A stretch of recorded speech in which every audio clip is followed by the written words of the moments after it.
Dito na ulit kami ngayon sa San Mateo, Abuwab. So ito ngayon mga kasama natin, naghuhukay pa.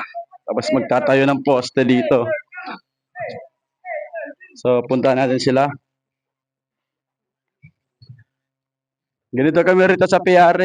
Mahal namin bawat isa, kaya ano talaga. Kaya nagtutulungan yan. Ayan. Nakikita nyo naman siguro sa namin kasama. May pinapayungan pa yung isa. Kasi nga, bawat isa sa amin mahalaga. Kapag nawala to, wala, pilay ng project namin. Gaya nito. Sir, ano masasabi mo sa mga kasama natin? Napakababait ng mga kasama natin kasi unang-una may malasakit sa kapwa trabahador. Saka nagtutulungan. So, yun lang. So, ito nga pala si Ginong Tomon. So, ito, kinatawa na masasabi mo sa mga trabaho natin ngayong araw na to? Magaling, maganda, masisipag, tsaka matyaga. Kahit na nahihirapan, laban lang para sa hanap buhay.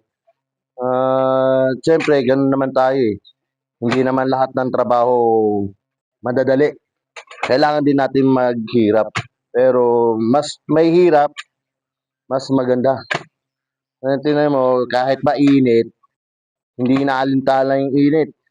Ako nga lang yung nakapayong eh. Nakita nyo?